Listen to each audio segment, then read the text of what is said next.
Hello everyone, I am Professor Zack with the Brennan School of Business at Dominican University, and this is the International Business Environment. In this course, we will discuss topics like globalization, corporate social responsibility, the global economy, country attractiveness, political framework, sociocultural frameworks, technological environments, legal environments, and political environments, as well as others. So I hope that you enjoy the content of this course. Thank you and enjoy. All right, we'll get started. Corporate social responsibility. Do we know what that is? Have we learned that in any other courses you've taken?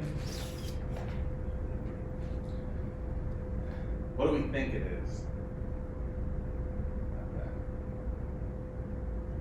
Corporate social responsibility. What are some things like we hear about with that?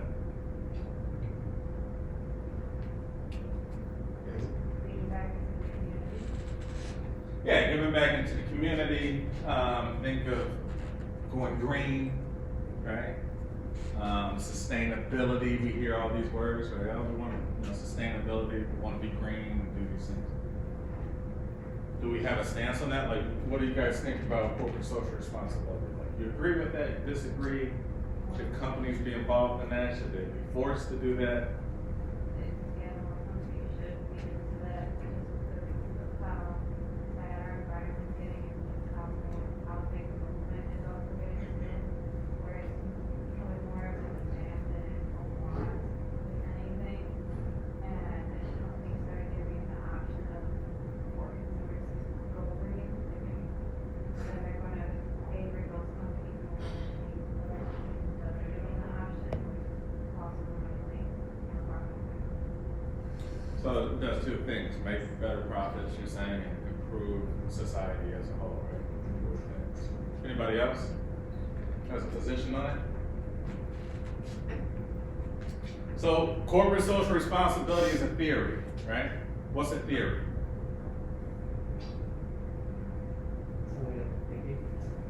Yeah, let's say a theory is just an idea that people agree upon, right? And we don't know if it's truly like a fact, right? It's a subjective thing, how you say that you think, you feel, right? You feel that companies should do this.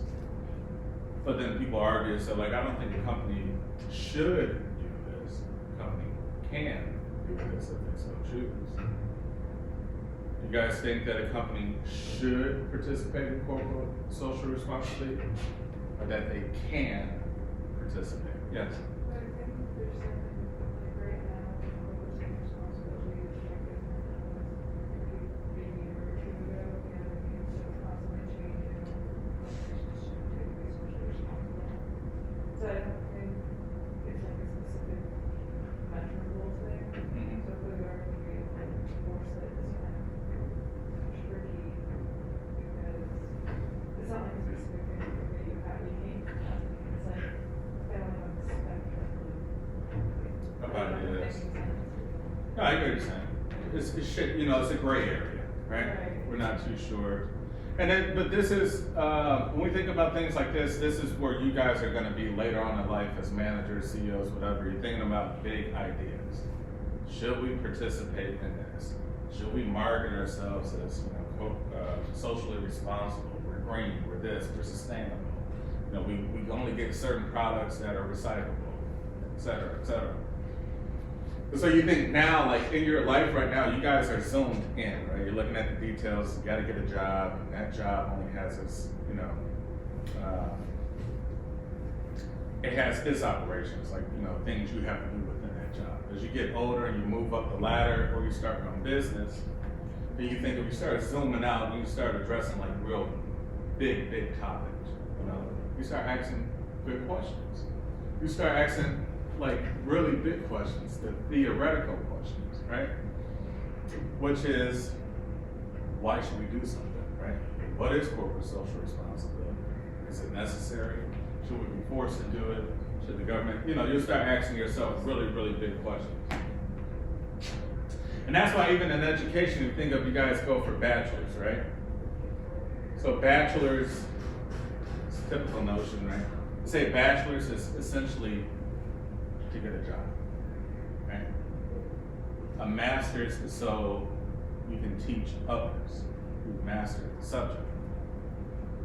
And then you get to the PhD, which means Doctor of Philosophy. Like, why does it mean Doctor of Philosophy? Like, what does that mean? Like, doctor means teacher. Philosophy means wisdom, right? Love and wisdom. It means you can teach yourself. And so you start asking yourself big questions. So you can start addressing the things that even make sense from the big picture. You know what I'm saying? Like, this is kind of the triangle of life, right? The Maslow's hierarchy of needs and stuff like that. You start to go up and you start asking big questions. This is one, corporate social responsibility. People fall on two separate ways, kind of like Republican, Democrat. They're like, yes, you have a responsibility to this as a company. You have stakeholders, anybody attached to this environment, to this neighborhood, to the community, to this, you're responsible for, some part performing. And then other people back, no, that's what the government does, right? That's why we pay taxes, right? We're not obligated to do these things. We can if we want to, right? And so you start getting into this philosophy like, hey, exactly what is a business? Because you're like, well, business should do it. What's a business? What is a business? What's your definition of a business?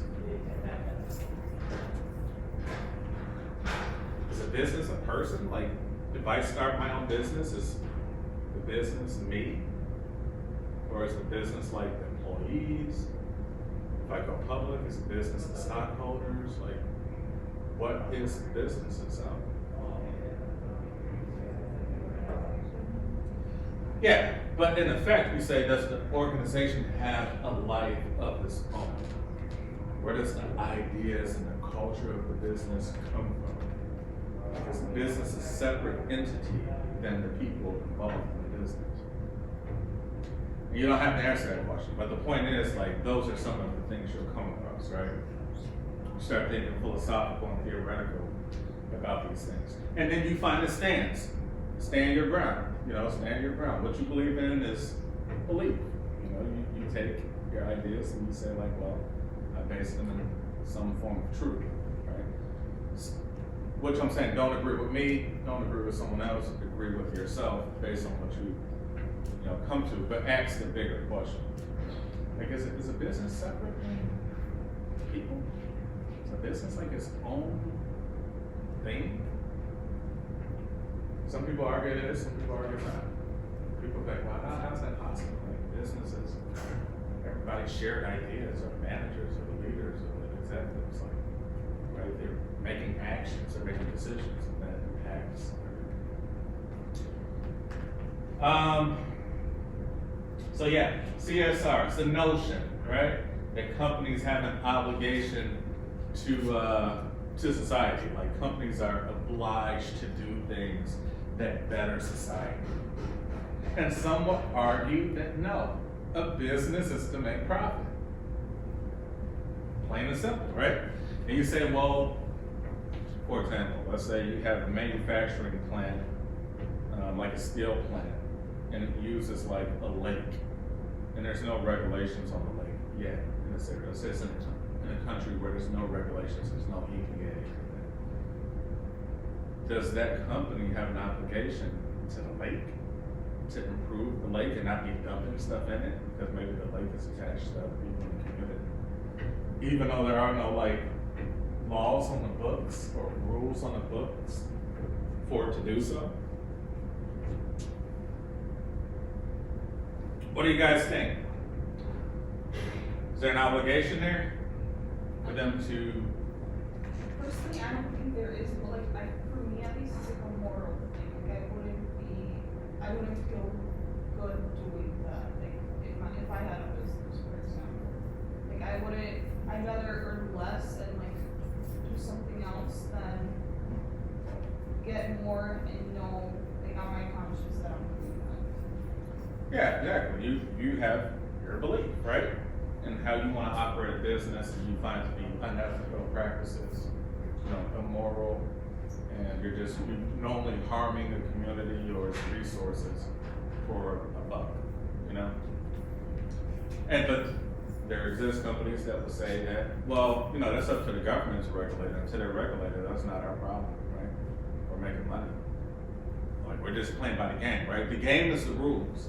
You're like, hey, you know, you're not gonna do anything that's fraudulent, negligent, according to the rules in that country.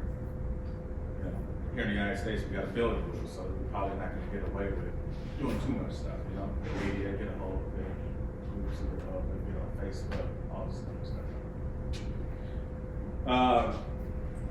So just think about that, right? Just think about that. Like, it goes both ways. Right? There's always going to be an opposing force, an opposing decision. Somebody be like, well, if the lake, if we start cleaning up the lake, it's going to hurt our profit margin.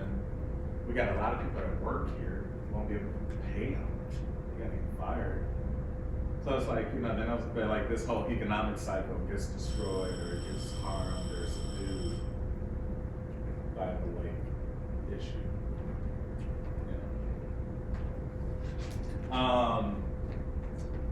So yeah, we were talking about environmental and economic impact, and so, well, primarily social and environmental. The economic is whether it works or not. And this is an approach that contributes to sustainable development for stakeholders. What are stakeholders again? I think we covered that in another class.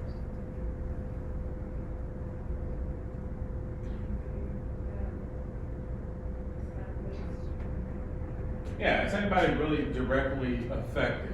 You know what I mean? Anybody directly affected to the company as a stakeholder. So you may think that if the community is directly affected, they're stakeholders. If you own some shares, you're a stakeholder. If you buy from this company, you're a stakeholder. If you own it, if you work there. But it's very broad. So you gotta really try to figure out who really is a stakeholder and who is not. So there's some arguments. One is that one is for resources. The earth has a finite set of resources, right? Therefore, all companies should have contribute to preserving our resources, not using them all for a profit. We're going to run out of all of sort of types of resources. So that's one particular argument. In the United Kingdom, they dropped the word social, so it's called a corporate responsibility. And why would that be?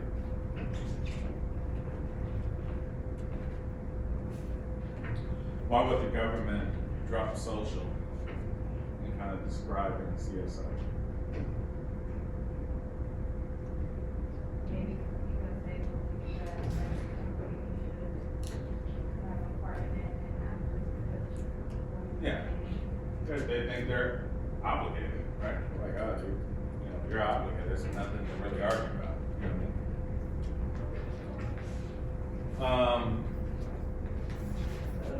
Some people don't give it a special label, like, we're talking with the UK, and then corporate citizenship is also another term that people use, right? The corporations are citizens in the countries that they operate in, therefore they have a responsibility, just like every other citizen, to contribute, improve life, general social welfare, et cetera, et cetera. Milton Friedman. Anybody ever heard of him?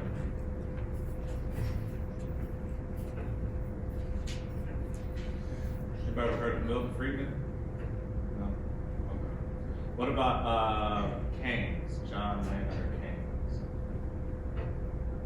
Adam Smith? Economists, right? So these are all economists, right? Milton Friedman is probably one of the most impactful economists on U.S. policy ever. So he's a pure capitalist, free market society. He believes the government should have very little kind of interaction or intervention with businesses and people do.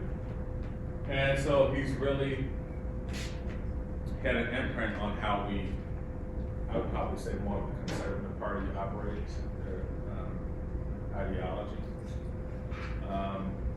And so he argues that, against that. So he argued against corporate social responsibility as being an obligation, right? And he says that companies only have one responsibility: to use its resources and engage in activities designed to increase profits, so long as it stays within the rules of the game. So we just talked about like the lake issue, right? The argument would be like, hey, that's not our problem.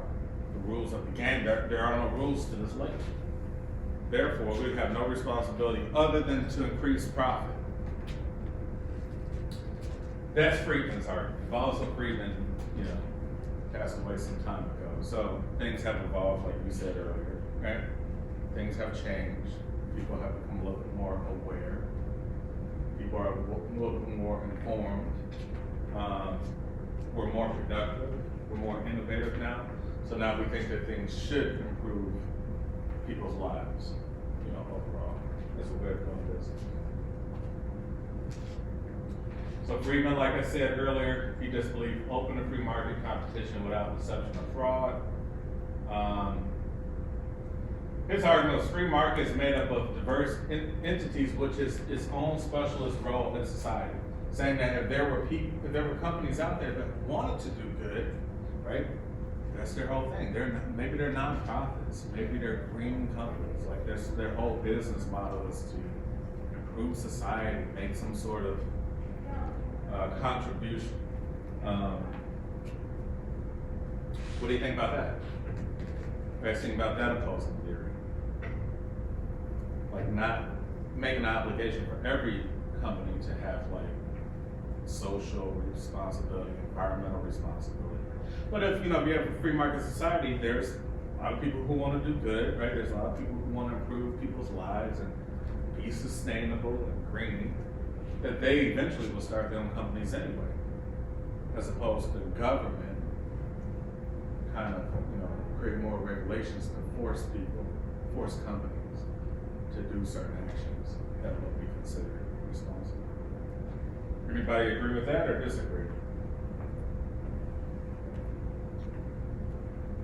Like, will the free market dictate? Yeah. Somewhat disagree, because personally, I feel like there wouldn't be enough companies and producers with that model and not fast enough to make a change in the environment. Like, we're already seeing the effects of global warming this year. It's just kind of like, how fast can they be produced and actually make a change compared to like regulations in place now. Yeah, so you're saying it would slow the increase of kind of increase of sustainability and environmental friendliness.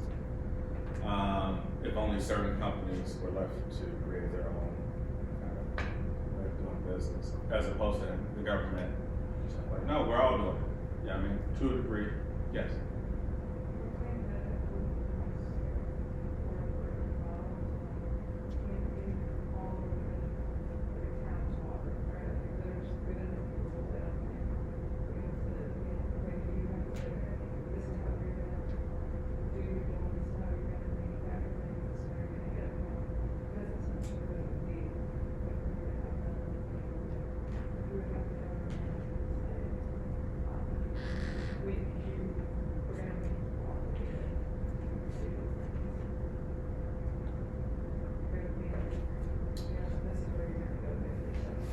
So if the rules were already written well, it wouldn't be such a big issue to operate. Well, I'm constantly making new rules, like, whenever a company makes a mistake, well, okay, now there's this new rule. So we're adding new things as we identify new problems. Right? You guys agree with that?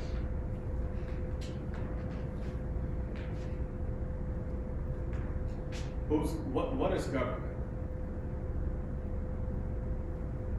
Like what is government? Like who is government? Government's people, right? And those people essentially do what? I guess they represent us in some way. Depending on where we live.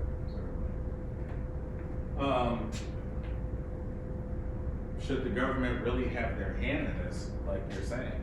Should the government people who got elected, have their hand in regulating free market? Just to say, like, we're improving responsibility on companies to do this. Is that helpful? Like, will that harm new companies getting into certain industries and markets? Will that stifle growth by so much red tape, by so many laws, so many rules? Will it create so many penalties that they have to pay out? It goes back to the government. That's the penalty, as opposed to the company, or the people, or the employees, or the community. One is, right, subjective, right? This depends on where you stand, you know. Where do you stand on that? But we have to understand that this deals with people. People are corporations. Yes, you start an LLC, or you start an S Corp, or C Corp, or, you know, whatever, not-for-profit. But there's still somebody making decisions, you know. It is a separate entity, and it can't take a life of its own. But there's still people making decisions behind it. And the same will go for government. Except the government kind of does business. Government does business in other ways, right? Just taking taxes from people, it's taking more money from companies and people. Probably not to the best use.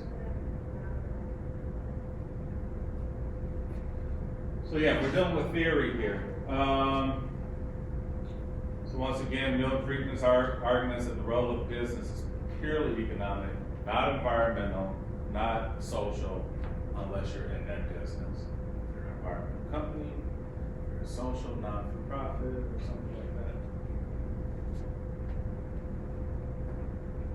And businesses and people should not have to solve them or be forced to. Some other debates. Talked about companies being separate from shareholders, owners, and workers. That's an argument. So some argued contrary to what I was saying. Like, no, it's just companies are completely separate. I mean, they're separate from the people who work there. They're separate from the people who started them. They're separate from the people who own stock shares on them. Therefore, they shouldn't be obligated, right? So they have a separate legal existence than the people who are involved in there. And they have perpetual succession, which means that the people in the companies change over time. So Friedman argued that corporations should not act any different than single owner businesses, meaning that the people who started the company should be able to make the final decisions, right? Rather than the people who are all attached to stakeholders to try to force the decisions on.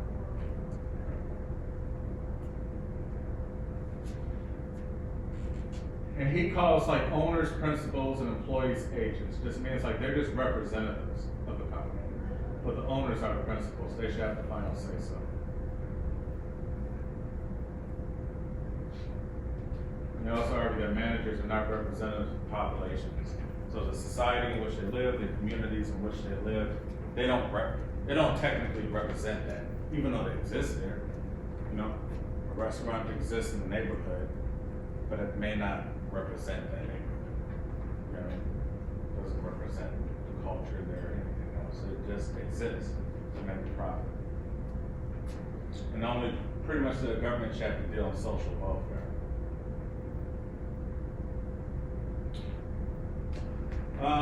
The book talks about executive responsibilities on the top people, the owners and their CEOs. In the UK, there's been a lot of criticism for the executives. They're paid 47% increase over a 5-year period, and that was like 2015 or something like that. And the top 100 executives make 89 times the average full-time employee in the UK. What are some issues with that? That your top level people making that much amount of money versus the employees.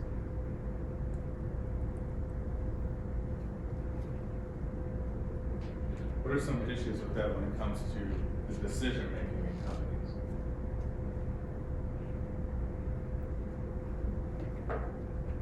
You guys agree with that? So if you're a CEO, you think you should be making that type of money?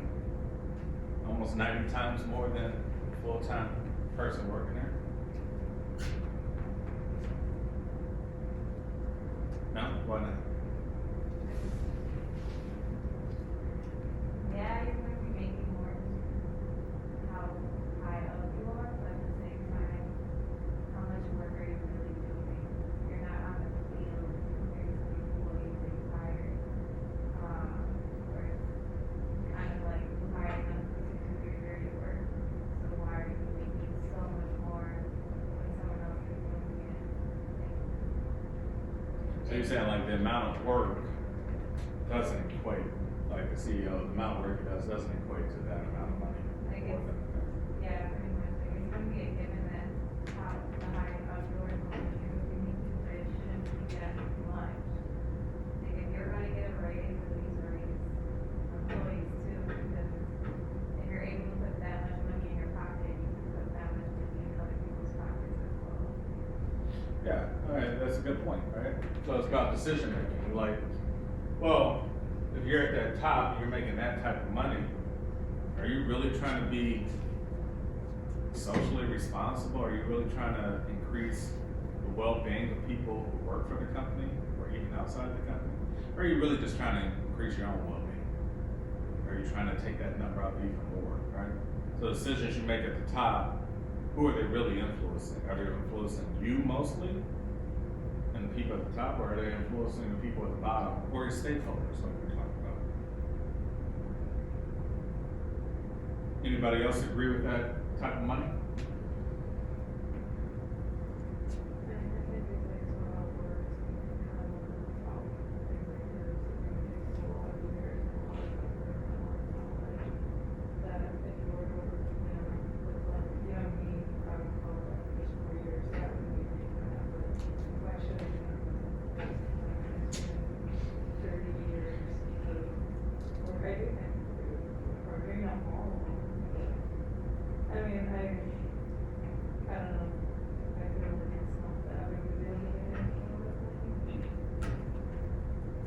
So somewhat justified, right? They work to get to that status.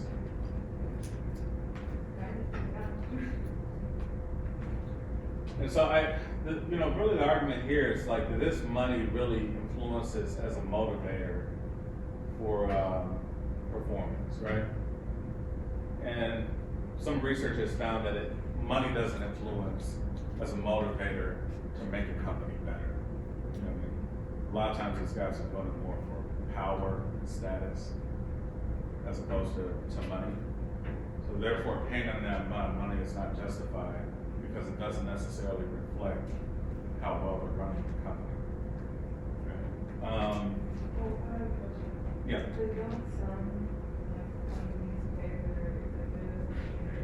Yeah, they do. Yeah. Wouldn't that mean like the better they're doing, the better they're running, the more value they have? Yeah. That's how I see it. I see it like, I'm assuming they're getting a whole lot of what they're getting paid with is the shares of someone's going to be on that, because there might be some short term with, that like try to make short term money but not long term success for the company. That's how I see it. I don't know, I mean, correct me if I'm wrong. No. You see it how you see it, right? And that's the point. The point is like, you see it how you see it, right? And that's a good argument. That's what life's about. Life's about debating and arguing. And not saying one way is the right way, because the world doesn't work like that. But, I mean, it could be argued that stocks don't reflect the health of the company. Therefore, a CEO can manipulate the stock, right? It could be taking on more debt, right? It could be increasing facilities, getting new buildings, getting new stuff, by taking on more debt, but not actually increasing profits. You know what I'm saying? It's generating a lot of revenue, the profit margin is still nothing. So it's making the company bigger, huge company all over, no profit. And so that could be an influence, that could be an argument to say that, hey, stock, yes, he owns a lot of stock, he wants the stock to go up to Amazon, right? They're $3,200 or something like that. But it may not reflect the health of the company. Therefore, once he's gone, and it all crashes, right? Debt obligations, things need to get paid, and the stock crashes, he's gone. And you're just like maybe a politician, like, you know, you came up while you're in office, now it's somebody else's problem. You're out. You cash out. So you think that it would be paid just like a less percentage, or you think that it should be paid however much, like most people get? I'm saying neither. I'm saying it's subjective. You know, but these are arguments for social responsibility. Well, I'm asking your argument. Oh, my opinion.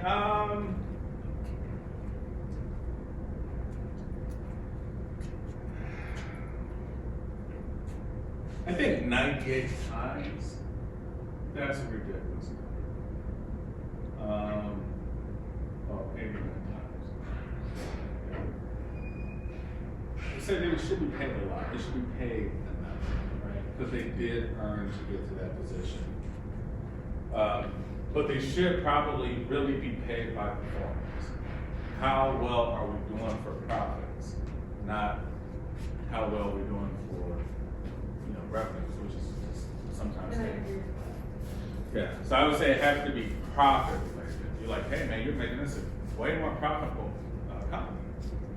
Then obviously you deserve it. You know, you have some skills, and probably if you're not, then you should get paid less.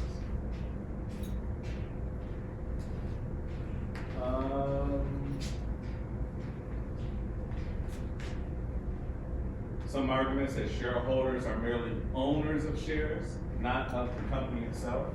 How do you feel about that? You guys argued for or against that? You own stock in the company?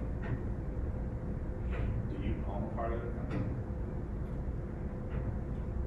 Well, I know like if you own shares in like some companies, like on whatever you run the website or whatever like app you use, sometimes they'll send out like notifications. You can like vote on like company matters and things like that.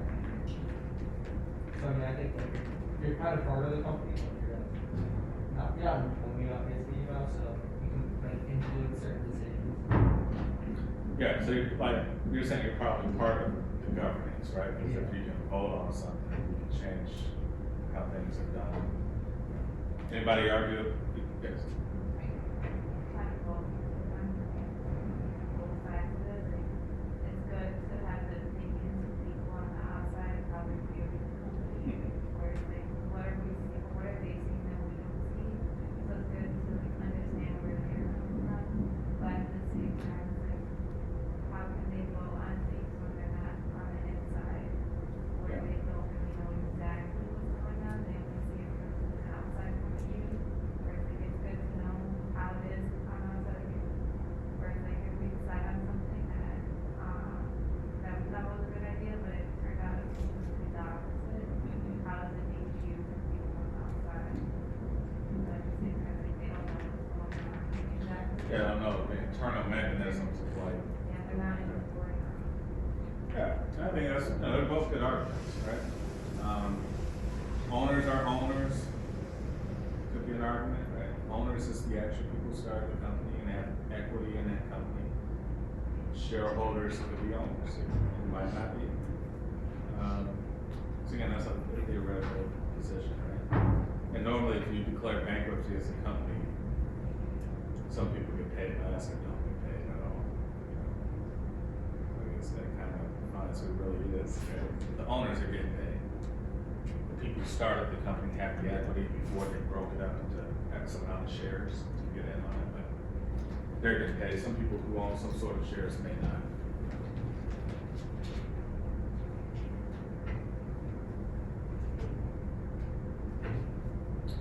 So back to Friedman. Friedman's very important. So remember him moving forward in your life, and look up his YouTube videos, because he argues a lot of things about government, about welfare, about rights, about free market. He has some really good arguments, right? You probably won't agree with a lot of things he says, but very influential on kind of where the world is today for free market capitalism, things of that nature. So freedom is very important. So is Keynesian economics, which is in simple form free market capitalism with a little bit of government intervention to mitigate fraud, deception, and all of those things. So yeah, remember that. So Friedman believed in a fundamental belief in virtues of a free market economy, meaning earlier stated like an economy will self-regulate itself. The economy will do good on its own. People will start companies and do good companies, and people will argue and compete to force people to do better things, and those people will compete, and it'll just force it'll kind of force goodness, you know what I mean? Because people are competing. Government stepping in might stifle the competition, which might be counterproductive. Like, oh man, we'd all be great if we didn't have so much red tape, because it would increase competition, everybody would be forced to do good, people would create good companies, those companies would create new ones, and they all compete, get better and better and better and better and better. Eventually everything would be great. So that's his argument. So it's saying each player or company contributes without knowing it to the greater good of society. Earlier argued businesses can't have responsibilities as they're an artificial person, right? Legal separate entity of business in it it's not a real person, right? The guy who started it is a real person, or the woman who started it is a real person, but the business is not a real person. You could dissolve a business, you can't dissolve a human being. So remember, these are philosophical kind of aspects of looking at it, which are very important. They're very important because this goes to kind of your political economy stance, like where you stand politically on economic issues. Once again, because government is too big a bad thing. How small do you want your government? How much do you want them involved in everything? How much do you want businesses to do freely what they should do? How easy do you want it to make it for people to start new businesses? So these are just something to think about, like, for your positions in life, moving forward, and as managers and working in international business, to say, like, what really works, what doesn't work? Because once again, some things feel really good, they seem moral, ethical, but if they don't work, they don't work, right? And I'm not saying they don't work. I'm just saying you have to think about these things. So the first thing we say is moral and ethics, but from all honesty, I'm like, it doesn't necessarily start out, a successful company doesn't necessarily start out with morality and ethics at the forefront. It normally comes later, right? Like in Dominican, we teach a lot of ethics, right? Capital school, a lot of ethical things. But in business, it's a fine line between a successful or profitable company and trying to do the greatest good. And it just really depends on your stance in life. Like, what do you consider good and what works? Some things don't work.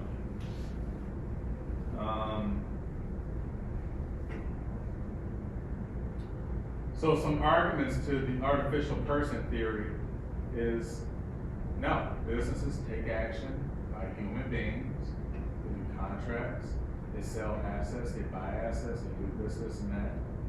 Thus, it's morally responsible for other actions.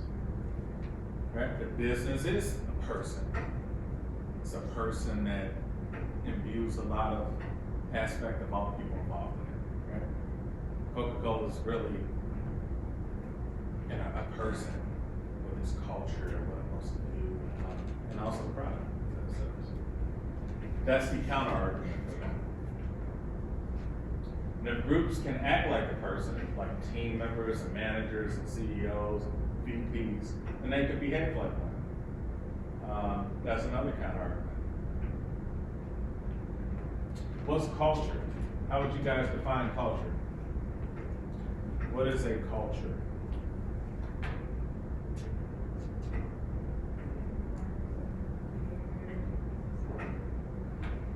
Right? Culture is beliefs and values, traditions, right? Behavior, norms, And so if you have that in a business and the decision making process, then you're essentially, business as a person is acting on behalf of people. You know, it's acting, it's operating on behalf of human beings. Those are some counter arguments that we don't agree with.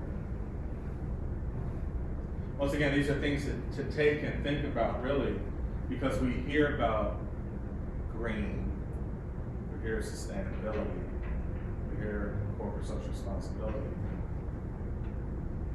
But then you also hear about the bottom line of those businesses. How, you know, hey, electric cars, is that better? Is that worse than gas? What's your take on it? Is electric vehicles better general social welfare, common good for human beings? Is it worse?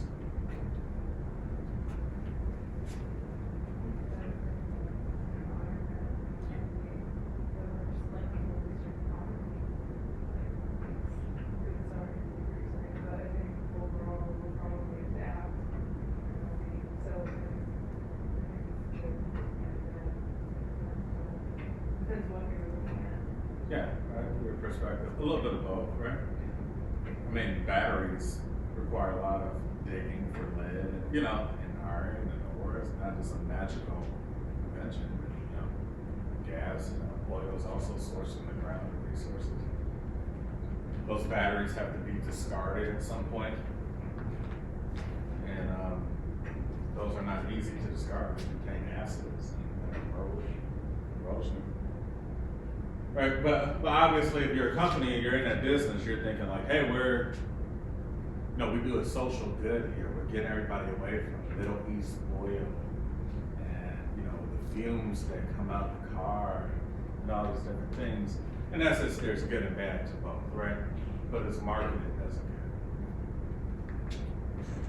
So you say, as a business, you're operating your business.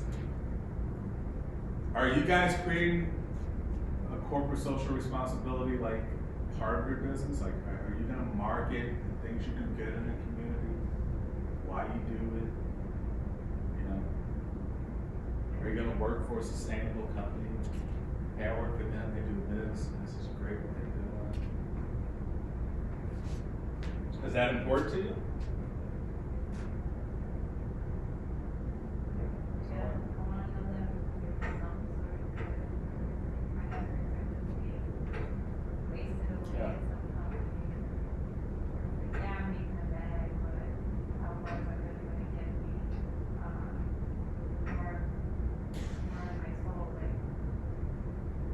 How good I would feel by the time I'm older or retired. What did I really do with my life? Yeah, your contribution. Like, how did I contribute? Was I able to make a positive impact, a small one, right? By choosing to work for XYZ company or choosing to start a company that does this and that. So what's important to you, right? Those are your values. Can't nobody argue your values. But if you start a company, it may also benefit you to have a corporate social responsibility as a way to increase profits. Like, what are some examples of that? Like, how can you say, like, hey, we have a program where we do great things, or a charity part to this, like, but it actually helps bring more people, it helps our marketing, it helps bring more customers, it helps us grow. Are there any companies that do that?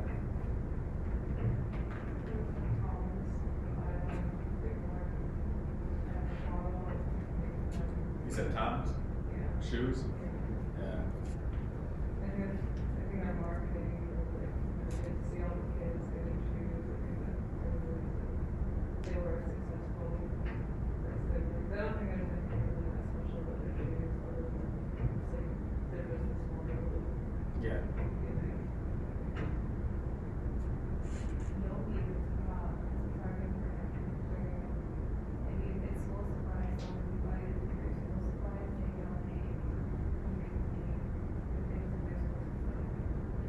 Yeah, I mean, that's pretty cool. Do you think that helps them? Oh yeah, their stuff's pretty good. It's kind of cute. Yeah. I'd rather pay one pair of $50 than $50. Because it's And also that money is going to it's not going straight into their pocket. Yeah. Which is great. Would you guys do something like that when you start your company? All right, you're the leaders of the company, you guys are globalized, and somebody brings that idea. Hey, we're gonna put some products, we're gonna market it as this. That product, 15%, 20% goes to XYZ country, to kids who don't have supplies. Like, you as a CEO, would you find it to be a good idea for your bottom line, for the company as a whole, for growth, et cetera, et cetera? Or would you be like, why would we do that? Like, we might lose money by, sending away all this extra money to these people.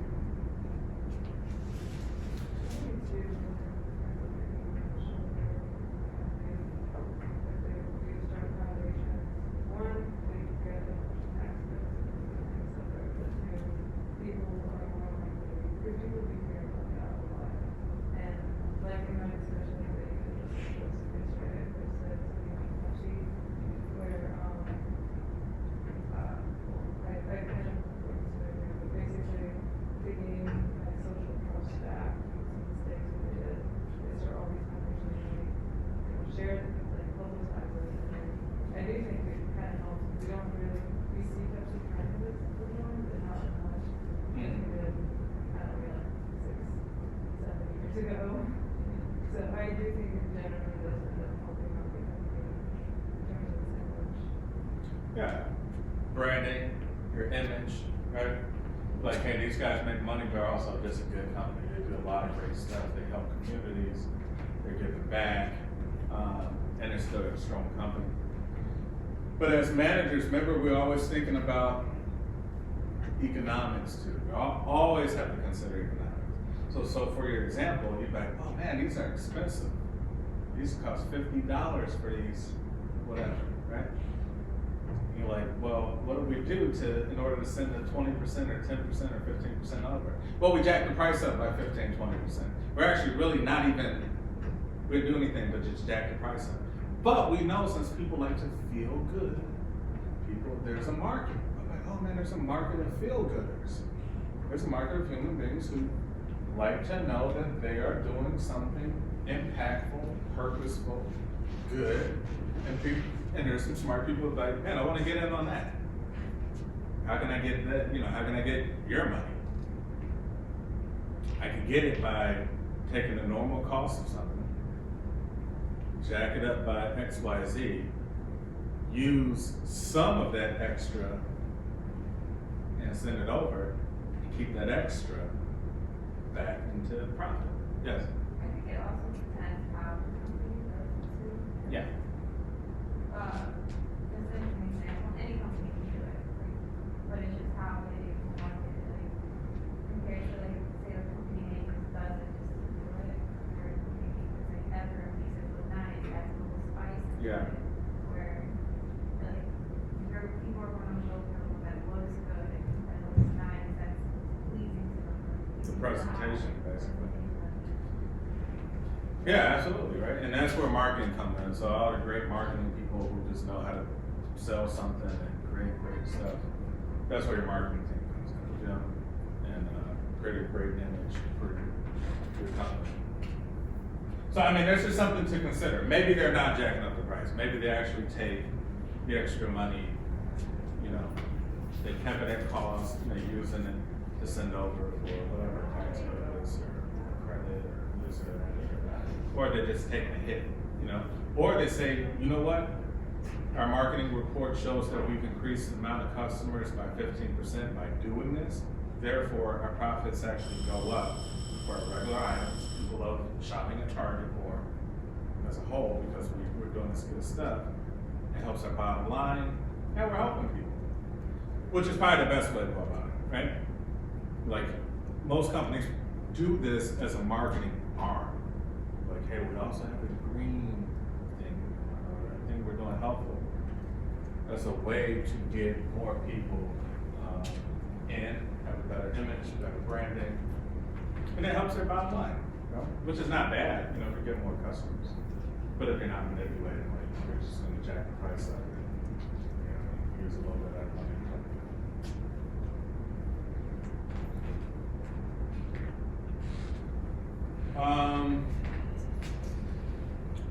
Book talked about a case with Google where the European Commission gave a $2.42 billion euro fine on Google. They claimed that Google had abused market dominance and manipulated search engine results to favor its own shopping service.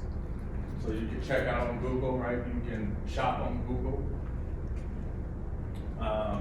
So they claim that Google was really manipulating the search results for certain products, so you wouldn't have to shop and check out on those stores. You can shop and check out directly off Google, right? And Google gets cut of that, of course. So why would Google not want to increase its profits, but also hurting other companies who actually pay for Google ads, things like that? So they kind of manipulate it, right? So they got a heavy fine. So Google's in a corporate code of conduct, is using its size or strength to gain an unfair competitive advantage, make it legal, unfair, or create the appearance of impropriety. That's in their like rule book. Like we don't do that. Okay? If you were CEO of Google,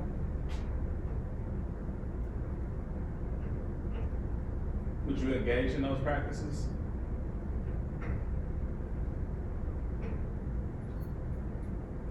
What? Morally wrong.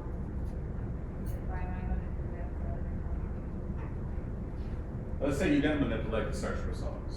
It just so happened that people got lazy or just got one more convenience. I'm like, I'm not gonna have to go to the whole website and,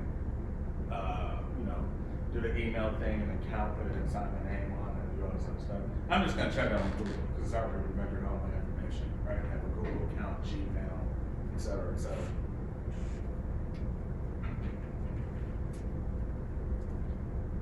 How would you feel about that as a CEO?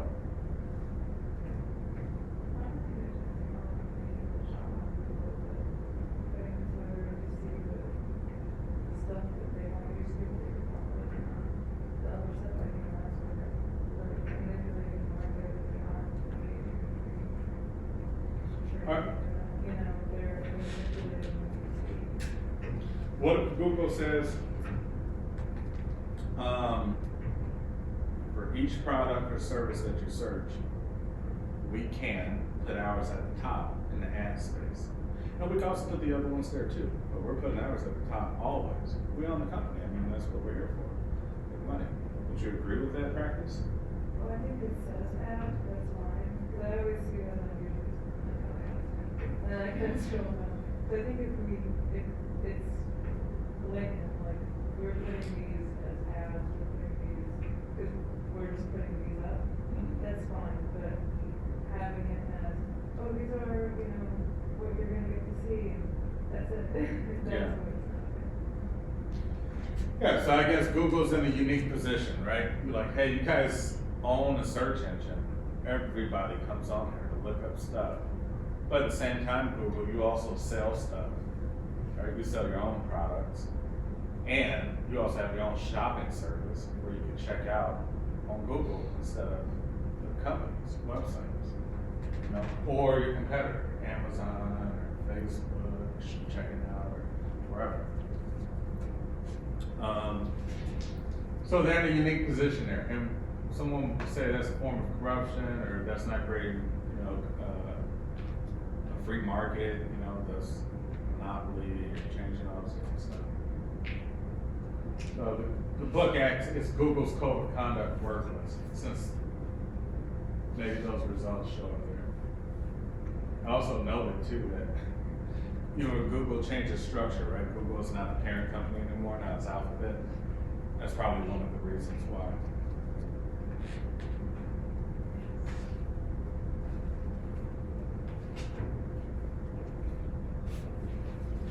I'm gonna show a short video of Milton Friedman. We'll breeze through this really quick about the morality for CSR. talk about stakeholder theory, relationships are developed in wider society. Moral agents, corporations are moral agents and should be held accountable for actions. And I'll show a short video on Milton Friedman. It's an economic video. I want you guys to see.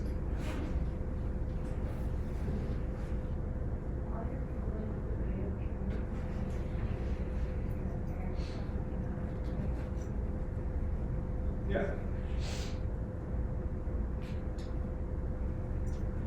Parent company completely owns its affiliate companies, right? But it has limited liability. It's not legal, it's legally separated from the company. So a lot of companies like to start, so let's say if you did an LLC here in the state of Illinois, right? Like, oh, I'm gonna open up an LLC, I'm starting a business. You have an option. You can open up an LLC, which should cost you about $750, right, in the state of Illinois. Or some people choose to do a series LLC. What does that mean? That means that under your parent company, for about an extra $50, you can incorporate a new company under the parent. You can file your taxes still simply under the parent. But legally, those companies are separate. If you face a lawsuit against that little company, it has nothing to do with your parent company. They can't come after your parent company. You know what I'm saying? So for Google, they're like, oh man, we don't want Google being the parent company anymore because Google does a lot of stuff, right? We want to start separating this stuff legally. If these countries, the EU, or these organizations, the EU or whoever wants to sue, make sure they don't hurt all of Google and all the stuff and start divvying up the businesses. And that's really, I think that's the smartest way you have to do it because you're thinking of lawsuits and litigation. You want to legally separate your business activities if you're doing different things. You know what I mean? So if you got a business and you do 5 things, if they're completely different 5 things, you may want to separate them into different businesses so that if they ever face some sort of suit or any kind of litigation, it won't be all attacked on one, Which is great. You're like, well, if I sue, you face a lawsuit on one and it really hurt, you could dissolve that company and not be liable. You're like, oh, I'm just gonna file bankruptcy on that one. And they can't come after my money, right? Think of Donald Trump, right? So you think of the Trump organization with casinos and, well, how did you get away with filing bankruptcy 6 times and not paying back the money? Because he starts different LLCs, okay? You go on the state of Delaware's website and look through business search, just type in Trump. There'll be Trump everything. Trump Steaks, Trump Water, Trump this. Each property's a different LLC. Okay? It's not all under one thing. So yeah, and then you do all your bankruptcies and if it fails on one of them, you're like, oh, okay. And you won't pay back all that money.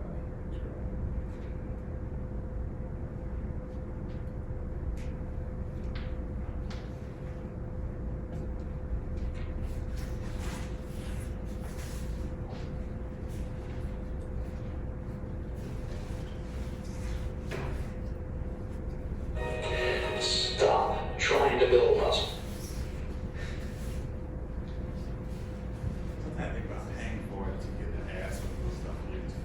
I'm so tired of that.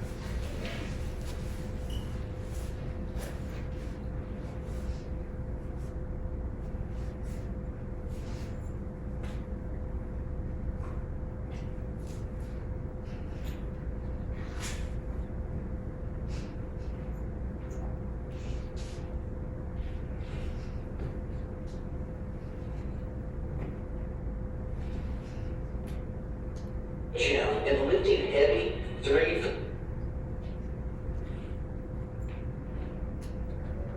That's my age. Video's only 2 minutes long. The basic principles underlying the free market as Adam Smith taught them to his students in this university, are really very simple. Look at this lead pencil. There's not a single person in the world who could make this pencil. Remarkable statement? Not at all. The wood from which it's made, for all I know, comes from a tree that was cut down in the state of Washington. To cut down that tree, it took a saw. To make the saw, it took steel. To make the steel, it took iron ore. This black center, we call it lead, but it's really graphite, compressed graphite. I'm not sure where it comes from, but I think it comes from some mines in South America. This red top up here, the eraser, bit of rubber, probably comes from Malaya, where the rubber tree isn't even native. It was imported from South America by some businessmen with the help of the British government. This brass ferrule, I haven't the slightest idea where it came from, or the yellow paint, or the paint that made the black lines, or the glue that holds it together. Literally thousands of people cooperated to make this pencil. People who don't speak the same language, who practice different religions, who might hate one another if they ever met. When you go down to the store and buy this pencil, you are in effect trading a few minutes of your time for a few seconds of the time of all those thousands of people. What brought them together and induced them to cooperate to make this pencil? There was no commissar sending out orders from some central office. It was the magic of the price system, the impersonal operation of prices that brought them together and got them to cooperate to make this pencil so that you could have it for a trifling sum. That is why the operation of the free market is so essential, not only to promote productive efficiency, but even more, to foster harmony and peace among the peoples of the world. That's it. Get out of here. Any thoughts on what Milton Friedman said?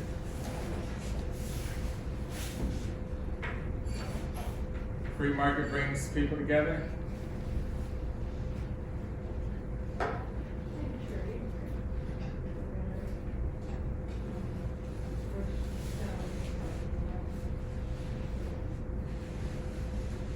I like the pencil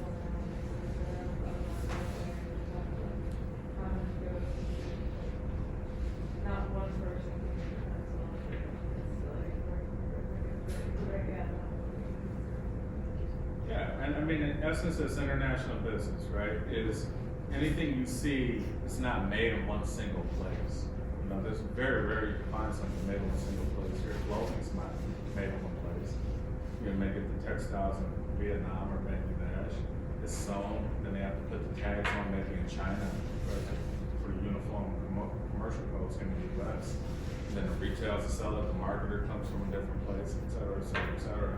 The truck company comes from a different place. So this is to think of like free market brings these forces together regardless what color you are, what language you speak, what political philosophy you believe in, yada, yada, yada, yada, yada. But if you don't look at it that way, then you really do think that these other things matter when it comes to economics. And those things really don't matter. You know what I'm saying? But it's just a different way of looking at that. When you look at like something that's a pencil, you're like, hey, Muslims, Christians, atheists, agnostic, Catholics, Republican, Democrat, it doesn't matter, right? People came together because we required it, we demanded it, we need something to write with, and people from all the world interacted to create something like that. You know? But that's just like that really, really big picture of like what's going on. That's important to think about. All right, I'll see you guys on Thursday. Have a good one.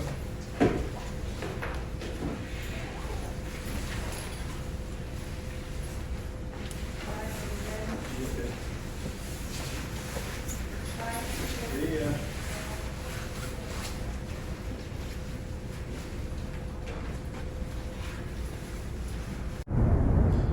Once again, thank you for joining me. I hope you've enjoyed this lecture. I am Professor Zack Ross with the Brennan School of Business at Dominican University.